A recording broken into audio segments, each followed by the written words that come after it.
Olá! Olha, navegar pelo direito do trabalho às vezes parece um labirinto, né?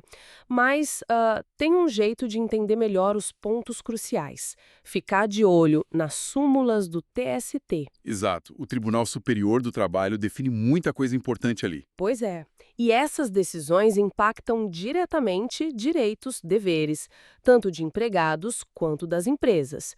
Hoje a gente vai analisar algumas bem recentes e relevantes. São pontos que podem mudar o rumo de uma situação de trabalho ou até de um processo, né? Com certeza. Então, bora desvendar isso.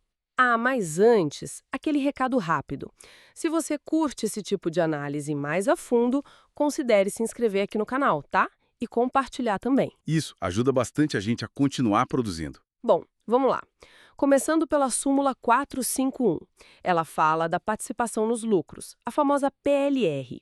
A dúvida é: saiu da empresa antes de pagarem, e aí? Então, a súmula é clara. Tem direito, sim, de forma proporcional, mesmo que a rescisão tenha sido antes da data do pagamento em si. Ah, interessante, mesmo não estando mais lá na data do pinga-pinga. Exatamente. Olha, o que está por trás disso é o princípio da isonomia. Se a pessoa trabalhou, ajudou a gerar aquele resultado, ela tem direito à parte dela. Faz sentido. Condicionar o pagamento a estar empregado numa data específica, depois que a pessoa já contribuiu, seria injusto, né? Fere a isonomia. Contribuiu, recebe proporcional. Entendido. Protege quem ajudou a gerar o lucro. Agora mudando um pouco o foco, súmula 453, adicional de periculosidade. O ponto aqui é o pagamento espontâneo pela empresa. Isso, se a empresa paga o adicional por conta própria, mesmo que seja um valor menor ou só por um tempo, o TST entende que isso já é um reconhecimento. Reconhecimento de que o trabalho era perigoso. Exato. Vira um fato incontroverso, como a gente diz no direito. E a consequência prática é bem direta.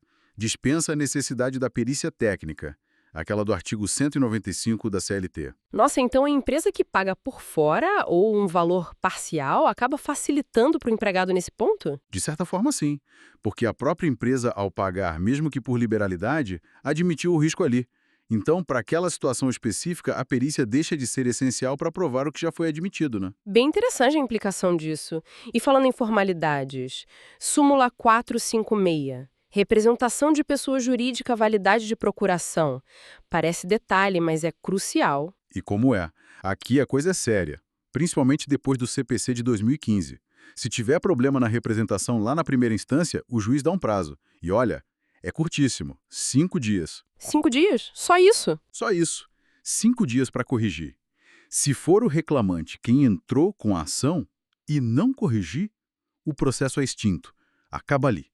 Nossa. Se for o reclamado, a empresa, por exemplo, aí é considerado réu. É como se nem tivesse se defendido. Pesado. E na fase de recurso? Mesma lógica.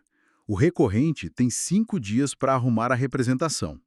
Se não fizer, o recurso nem é conhecido, nem analisado.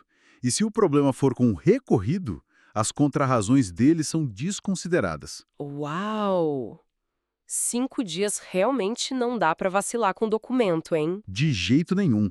Atenção total aos detalhes e a esse prazo. É fatal. E por falar em quem tem que provar o quê, vamos juntar duas súmulas agora, 460 e 461. Elas tratam do ônus da prova para o Vale Transporte e para o FGTS. Pois é, aqui o TST colocou os pingos nos is. Nessas duas situações, a responsabilidade de provar é do empregador. Sempre. Ou seja, a empresa que tem que mostrar os papéis. Isso. A empresa tem que provar que o empregado declarou que não precisava do Vale Transporte ou que não queria. E no caso do FGTS, é a empresa que tem que comprovar que fez todos os depósitos certinhos. E qual a base para isso? É o Código de Processo Civil, artigo 373, inciso 2º. Basicamente, quem alega um fato que tira o direito do outro tem que provar esse fato. No caso, a empresa alega que não precisa pagar o VT, ou que já pagou o FGTS, então ela que prove. Ah, entendi. Protege o trabalhador, que às vezes nem tem acesso fácil a esses comprovantes todos, né? Exatamente. Facilita bastante para o lado do empregado. Faz todo sentido. Para fechar nossa análise de hoje, a súmula 462. É sobre aquela multa do artigo 477 da CLT, sabe? Pelo atraso no pagamento das verbas rescisórias. Sim, a famosa multa. O ponto aqui é, ela vale mesmo que o vínculo de emprego só tenha sido reconhecido lá na justiça? Vale sim. A súmula diz que a disputa judicial sobre se existia ou não o vínculo, por si só não livra o empregador da multa pelo atraso. O pagamento tinha um prazo, lá na época da rescisão. Mas tem alguma exceção. Tem uma exceção crucial. A súmula usa a palavra salvo. A multa só não vai ser devida se ficar comprovado no processo que foi o próprio empregado quem deu causa à demora para receber. Ah, então se o empregado, sei lá, sumiu, não deu a conta para depósito... Aí a empresa escapa da multa. Exatamente. Se a culpa pelo atraso não foi da empresa, mas sim do trabalhador, aí a multa não incide. Fora isso, reconheceu o vínculo na justiça. As verbas estavam atrasadas, então, via de regra, a multa é devida. Ok, então vamos recapitular rapidinho o que a gente viu. Primeiro, a PLR tem que pagar proporcional mesmo se o contrato acabou antes, por causa da isonomia, né? Sim. Súmula 451. Depois, periculosidade. Se a empresa pagou alguma coisa por conta própria, pode dispensar a perícia. Súmula 453. Correto, admite o risco. Aí, representação em juízo, erro na procuração, essas coisas têm prazo fatal de 5 dias para corrigir.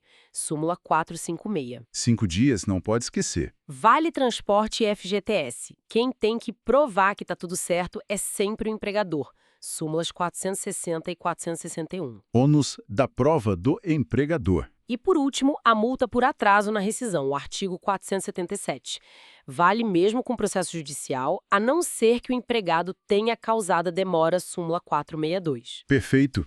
São entendimentos que afetam muito o dia a dia. Totalmente, moldam direitos e deveres de forma bem direta. E para a gente terminar, fica uma reflexão, né?